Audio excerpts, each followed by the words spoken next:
Hi friends, പുതിയൊരു വീഡിയോയിലേക്ക് എല്ലാവർക്കും സ്വാഗതം. നമുക്കിന്ന് കരിക്ക് വെച്ചൊരു അടിപൊളി ടേസ്റ്റിലുള്ള ഷേക്ക് റെഡിയാക്കാം. ഇത് നമുക്ക് നോമ്പ് തുറക്കുന്ന സമയത്തും ഇപ്പോഴത്തെ ചൂടിനൊക്കെ കഴിക്കാൻ അടിപൊളി ടേസ്റ്റി ആയിട്ടുള്ള ഒരു ഷേക്കാണ് നമ്മളിന്നിവിടെ റെഡിയാക്കാൻ പോകുന്നത്. അപ്പോൾ നിങ്ങളെൻ്റെ വീഡിയോ ആദ്യമായിട്ടൊക്കെ കാണുന്നവരാണെങ്കിൽ എൻ്റെ ചാനലൊന്ന് സബ്സ്ക്രൈബ് ചെയ്യാനും എൻ്റെ വീഡിയോസിൻ്റെ എല്ലാ നോട്ടിഫിക്കേഷൻ കൃത്യമായി കിട്ടുന്നതിന് വേണ്ടി സൈഡിൽ കാണുന്ന ബെൽ ബട്ടൺ ഒന്ന് ക്ലിക്ക് ചെയ്യാനും എൻ്റെ വീഡിയോ നിങ്ങൾക്ക് ഇഷ്ടമായാൽ ലൈക്ക് ചെയ്യാനും മറക്കരുത്. അപ്പോൾ ഈ കരിക്ക് ഷേക്ക് റെഡിയാക്കാൻ വേണ്ടി ഞാനിവിടെ 2 കരിക്ക് പൊട്ടിച്ചെടുത്തിട്ടുണ്ട്. 2 കരിക്കിൻ്റെയും വെള്ളം നമ്മളിവിടെ മാറ്റി വെച്ചിട്ടുണ്ട് കേട്ടോ. 2 കരിക്കാണ് നമ്മളിവിടെ എടുത്തിരിക്കുന്നത്. ഇനി ഈ കരിക്കിൻ്റെ ഫുൾ കാമ്പും നമുക്കൊരു സ്പൂൺ വെച്ചൊന്ന് കോരിയെടുക്കാം. ഇപ്പോൾ നമ്മൾ 2 കരിക്കും ഇതുപോലൊരു സ്പൂൺ വെച്ച് കോരി എടുത്തിട്ടുണ്ട്. ഇത്രയും കാമ്പാണ് നമുക്കിതിൽ നിന്ന് കിട്ടിയിരിക്കുന്നത്. ഇനി ഇത് നമുക്കൊരു മിക്സിയുടെ ജാറിലോട്ട് ഇട്ട് ആവശ്യത്തിന് കൊഴുപ്പിൽ അരച്ചെടുക്കണം. അപ്പോൾ നമ്മളിതിലേക്ക് വെള്ളമൊന്നും ചേർക്കരുത്.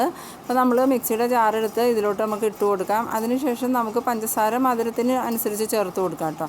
നിങ്ങൾക്ക് ഒരുപാട് മധുരം വേണമെങ്കിൽ ഒരുപാട് പഞ്ചസാര ചേർത്ത് കൊടുക്കാം. കുറച്ച് മധുരം മതിയെങ്കിൽ അതനുസരിച്ച് പഞ്ചസാര കുറച്ച് ചേർത്താൽ മതി. ഞാനിതിലേക്ക് 2 കൈയിലോളം പഞ്ചസാര ഇട്ട് കൊടുക്കുന്നുണ്ട്. നിങ്ങൾക്ക് നിങ്ങളുടെ ഇഷ്ടത്തിനനുസരിച്ച് ഇടാം കേട്ടോ. ഇനി ഇതിലേക്ക് നമുക്ക് വേണ്ടത് ഐസ്ക്രീമാണ്. അതിനുവേണ്ടി ഞാനൊരു 10 രൂപയുടെ കപ്പ് ഐസ്ക്രീം ഫുള്ളായിട്ടും ഇതിലേക്ക് ചേർത്ത് കൊടുക്കുന്നുണ്ട്. അത്രയും ഐസ്ക്രീം മതിയാവും. പിന്നെ നിങ്ങൾക്ക് കൂടുതൽ ചേർക്കണമെന്നുണ്ടെങ്കിൽ കൂടുതൽ ചേർത്തെന്ന് വെച്ചാൽ കുഴപ്പമില്ല, നല്ല ടേസ്റ്റ് ഉണ്ടാവും. ഇനി ഇതിലേക്ക് നമ്മൾ കുറച്ച് തേങ്ങയുടെ വെള്ളവും കൂടിയും ഒഴിച്ചു കൊടുക്കുന്നുണ്ട്. ഒരുപാട് വേണ്ട, കുറച്ച് ഒഴിച്ചു കൊടുത്താൽ മതി. ഒരുപാട് ഒഴിച്ചിട്ടുണ്ടെങ്കിൽ അത് ഒത്തിരി ലൂസായി പോകട്ടോ നമ്മുടെ ഷേക്ക്. ഇനി ഇതിലേക്ക് നമുക്ക് ഒരു കട്ടപ്പാൽ ഇട്ട് കൊടുക്കാം. അപ്പോൾ നമ്മളൊരു പാക്കറ്റ് പാലിൻ്റെ പകുതിയുള്ള ഒരു കട്ട ഇതിലേക്ക് ഇട്ട് കൊടുക്കുന്നുണ്ട്. ഇത് അരച്ചതിന് ശേഷം വേണമെങ്കിൽ വീണ്ടും ചേർക്കാം. ഇപ്പോൾ നമ്മളിത് അരച്ചെടുത്തിട്ടുണ്ട്. ഇതിപ്പോൾ നല്ലോണം തന്നെ കൊഴുത്താണ് ഇരിക്കുന്നത്. അതുകൊണ്ട് ഇതിൻ്റെ കൊഴുപ്പ് കുറച്ച് കുറയ്ക്കാൻ വേണ്ടിയിട്ട് നമുക്ക് കുറച്ച് കട്ടപ്പാലും കൂടി ഇതിലേക്കിട്ട് നല്ലോണം ഒന്ന് അരച്ചെടുക്കാം. അപ്പോൾ നിങ്ങളിത് സിമ്പിളായിട്ട് നിങ്ങൾക്ക് റെഡിയാക്കി എടുക്കാൻ പറ്റും. അതുപോലെ തന്നെ ഇത് നോമ്പ് തുറക്കുന്ന സമയത്തൊക്കെ ഒരു ഗ്ലാസ് കുടിക്കുകയാണെന്നുണ്ടെങ്കിൽ നിങ്ങൾക്ക് നല്ല എനർജി ആയിരിക്കും. ദാഹവും വിശപ്പും എല്ലാം മാറി നല്ല പ്രത്യേക ഒരു ഉത്സാഹം കിട്ടും. അപ്പോൾ നിങ്ങൾ തീർച്ചയായും ഇതുപോലെ ഒന്ന് ഉണ്ടാക്കി കുടിച്ച് നോക്കണം കേട്ടോ. അപ്പോൾ ഇനി നമുക്കിതിലേക്ക് ഒരു കഷ്ണം കട്ടപ്പാലും കൂടി ഇട്ട് കൊടുത്ത് ഒന്നും കൂടി ഇതൊന്ന് അരച്ചെടുക്കണം.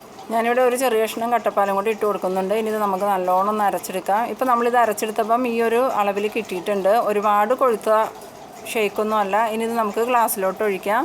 അപ്പോൾ നിങ്ങളെൻ്റെ വീഡിയോ ആദ്യമായിട്ട് കാണുന്നവരാണെങ്കിൽ എൻ്റെ ചാനലൊന്ന് സബ്സ്ക്രൈബ് ചെയ്യാനും എൻ്റെ വീഡിയോ നിങ്ങൾക്ക് ഇഷ്ടമായാൽ ലൈക്ക് ചെയ്യാനും കൂടാതെ നിങ്ങളുടെ ഫ്രണ്ട്സിനൊക്കെ ഒന്ന് ഷെയർ ചെയ്ത് കൊടുക്കാനും മറക്കരുത്. അപ്പോൾ നിങ്ങൾ തീർച്ചയായും ഇതുപോലെ ഒന്ന് ട്രൈ ചെയ്ത് നോക്കണം. നല്ല അടിപൊളി കരിക്കിൻ്റെ ഷേക്ക് ഇവിടെ റെഡി ആയിട്ടുണ്ട്.